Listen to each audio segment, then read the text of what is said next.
안녕하십니까. 책 읽어두는 시인입니다. 지금 여러분 눈앞에 보여지는 낱말들, 샘터, 학원, 어깨동무, 학생중앙, 소년중앙 여학생, 이 낱말들의 공통점이 무엇일까요? 첫 번째 이야기에서 그 궁금증을 풀어드리겠습니다. 전하연 스필러의 풍경 소리를 통해서 추억의 시절로 여행을 해보도록 하겠습니다. 첫 번째 이야기, 사라져가는 것들, 잡지의 추억. 며칠 전 인터넷에 월간 샘터가 휴관에 들어간다는 기사가 떴다. 놀라 클릭을 해보니 통간 598호인 올 12월호를 끝으로 무기한 휴관한다는 내용이다. 인터넷과 스마트폰 등 정보 유통 매체의 다변화에 따라 인쇄 잡지가 하나둘 사라져가는 현실에 비추어 출판계에서는 사실상 폐간으로 받아들여지고 있다고 한다.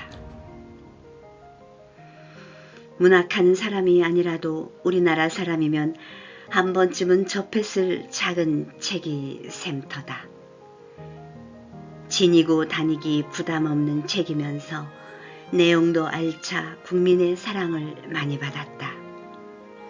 법정 스님, 이혜인 수녀, 정채봉 아동문학가 등이 대표적인 필진이었고 평범한 시민들이 기고한 시와 수필 등도 실어 호평을 받았다. 한동안 나도 이 책을 정기 구독하여 볼 만큼 애독자였다. 샘터를 발간하던 샘터사는 동숭동 마로니에 공원 옆에 있었다. 빨간 벽돌에 담쟁이 넝쿨로 뒤덮인 4층짜리 건물에 파랑새 극장이 같이 있었고 대학로의 터줏대감 같은 건물이었다. 내가 처음 수필 공부를 시작한 90년대 당시만 해도 한국문인협회가 이 건물 안에 있었다. 지금은 고인이 되신 박연구 선생님의 강의를 들으러 매주 한 번씩 이곳을 다녔다. 오갈 때 보면 샘터와 월간 문학 등 체리에 자리를 내주어 복도는 늘 비좁았다. 내가 알기로 이곳은 문인들이 드나드는 사랑방 같은 곳이었다고 하는데 그때의 추억이 많은 분들은 더더욱 아쉽고 안타까운 소식일 것이다. 월간 또는 개간 잡지의 폐간은 이미 오래전부터 예고되었고 진행되어 왔다. 이미 사라져간 전기 간행물에는 월간 말과 리더스 다이제스트 한글판, 샘이 깊은 물, 뿌리 깊은 나무, 여성중앙 등 종류가 의외로 많다. 토끼하고 발맞추며 학교를 다닌 산골 소녀였지만 나는 비교적 일찍 잡지를 만났다. 5학년 때인가 서울에서 직장 생활을 하고 있던 작은 오빠가 소년조선일보라는 어린이 신문을 보내주면서부터다. 신문은 일주일에 한 번씩 받아보았던 것 같은데 여기에는 소년중앙, 어깨동무 같은 잡지 광고가 실리기도 했다. 실제로 오빠가 가끔씩 어린이 잡지도 함께 보내주었었는데 지금도 생생히 기억하는 우주소년 아톰, 타이거 마스크 같은 만화도 이들 잡지 속에서 연재물로 보았던 것 같다. 어린이 신문과 잡지는 산골 소녀에게 그야말로 신세계였다. 내 우편물을 배달해 주시던 우체부 아저씨는 신문 등을 교실 창문 너머로 넣어주셨다. 그때마다 나는 어깨가 우쭐해지고 이런 내가 부러운 남자아이 몇몇은 의자에 올라 어깨너머로 신문을 훔쳐보곤 했다. 그리고 가끔씩 우체부 아저씨가 자전거를 태워주었던 기억도 난다.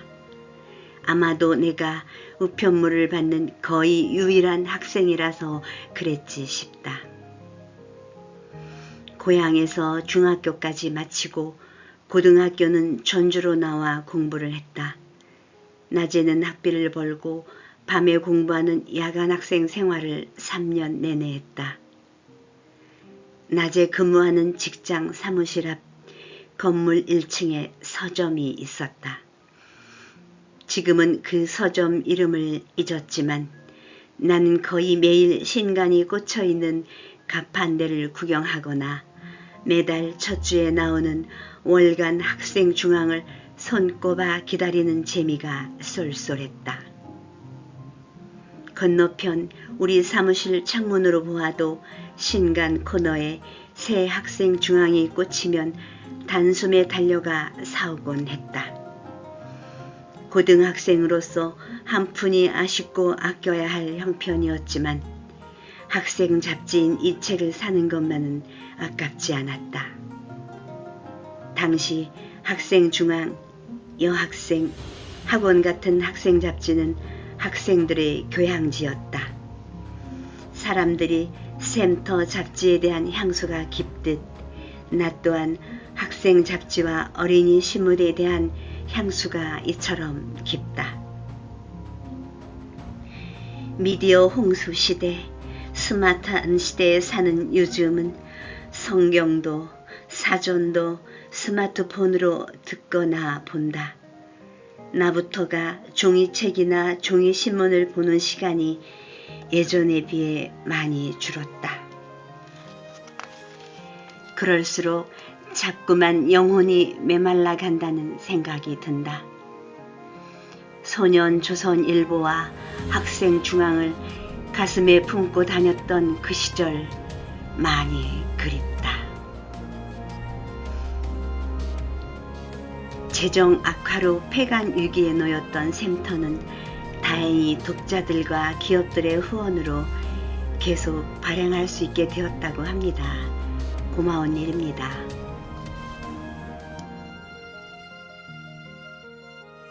두 번째 이야기, 미인.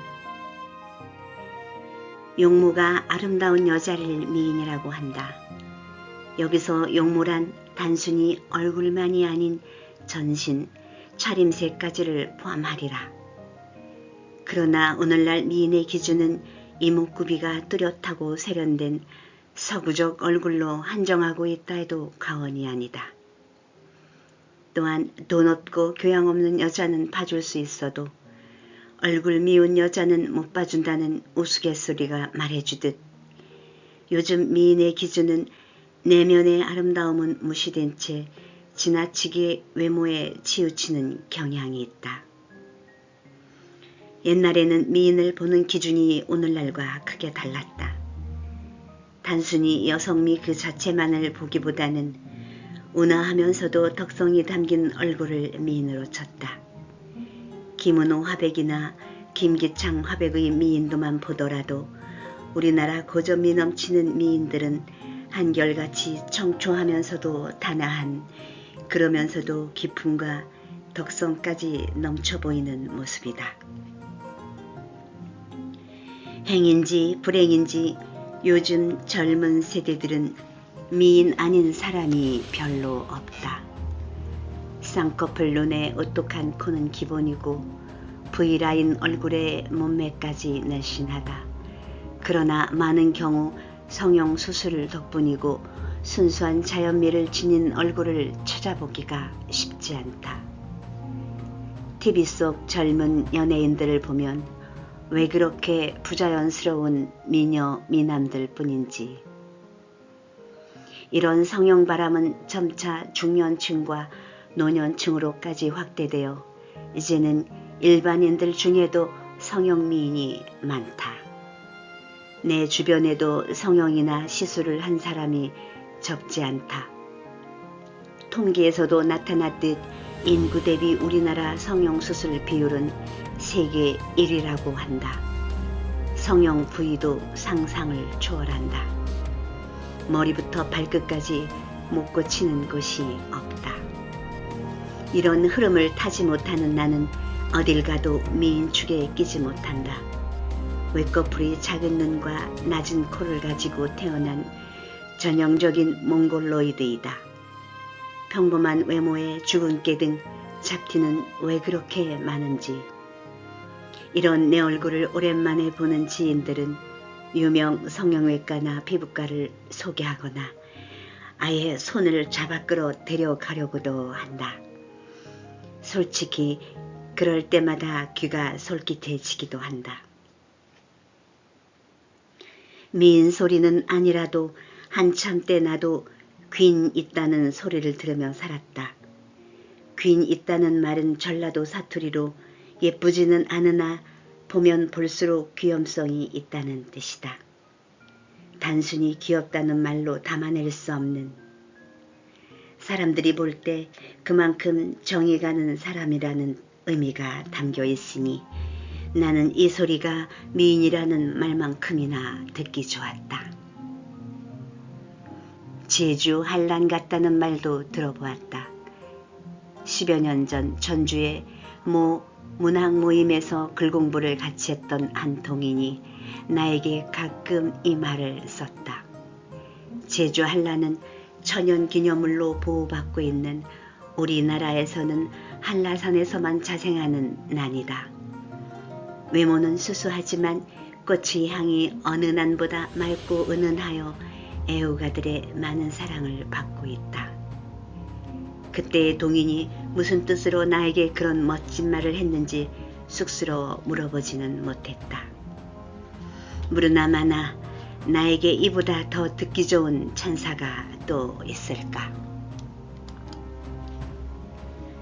최근에 들은 가장 기분 좋은 말은 백제 미인이란 호칭이다. 서울에 사는 한 친구가 전화 통화 중에 나에게 불쑥 이런 표현을 했다. 카카오톡에 올려놓은 육필 원고 사진이 계기가 되었다. 이 원고는 최명희 문학관에서 연 전북 작가 육필 원고에 전시된 사향이란 내 작품을 사진으로 찍은 것이었는데 친구는 이 사진 한 장에 포스가 담겨 있고 단호함, 선비다움이 엿보인다고 했다. 나라고 얼굴 예쁜 친구들이 왜 부럽지 않으랴. 그리고 이왕이면 다홍치 말하고 밉다는 말보다는 예쁘다는 말을 들으면 기분이 좋을 것이다. 하지만 이리 못생긴 나에게 미인, 그것도 백제 미인이라니. 삼국 중 가장 글로벌했고 가장 세련된 문화를 이루었던 백제. 그런 한편으로 가장 소박하고 온화하고 조화로웠던 백제인. 고맙게도 친구는 내가 이런 이미지라는 것일까. 그녀는 나를 두고 보이지 않는 걸 상상해서 꿈을 이루는 비전과 실천력을 동시에 가진 사람이라고 한다. 소박함, 진실함, 다정함, 그걸 뛰어넘는 용기와 진검을 다루는 내공이 있다고도 한다.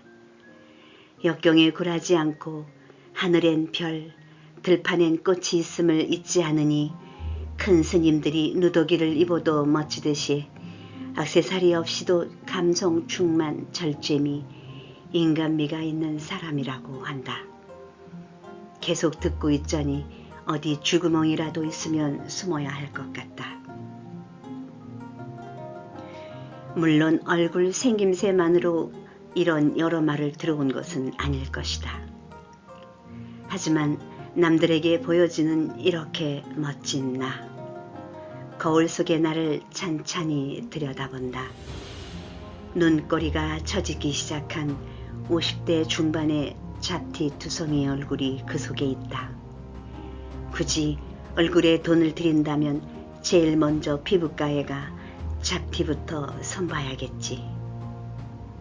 성형외과에 가서는 처진 눈꺼풀에 쌍꺼풀부터 만들고 다음에는 못생긴 코를 좀 고치고 그 다음에는 입가에 자리 잡기 시작한 마리오네트 주름을 또 그 다음에는 각이 진 양턱을 갸름한 V라인으로 만들어 달라고 해야 할까?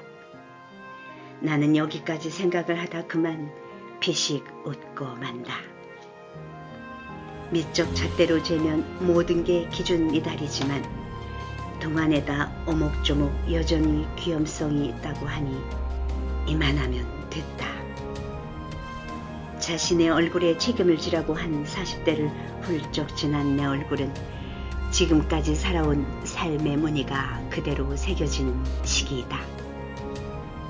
사람들이 나를 이렇게 저렇게 보아주는 것은 다행스럽게도 내 삶의 모습이 그다지 나쁘지 않다는 뜻일 것이다. 무엇보다도 이런 내 얼굴은 성형을 해서 만들 수 있는 얼굴이 아니다. 미래학자들은 정보와 사회 다음으로 외모가 사회를 지배하는 시대가 올 것이라고 예견하고 있다. 외모에 따라 소득이 많고 적음까지 결정된다는 주장은 벌써부터 수치로 확인되고 있기도 하다. 이런 현상으로 볼 때 외모 지상주의는 앞으로도 성형을 더 부추길 것이다. 하지만 한 인생의 얘기가 그대로 담겨있는 정직하고 진솔한 매력의 맨 얼굴은 존중되어야 한다. 나는 양귀비나 클레오파트라도 부러워할 세월의 흔적과 인생의 연륜이 자연스럽게 배어나는 소박하고 친근한 얼굴을 좋아한다. 그러한 까닭에 앞으로도 나만의 표정을 만들며 지금처럼 살아가고 싶다.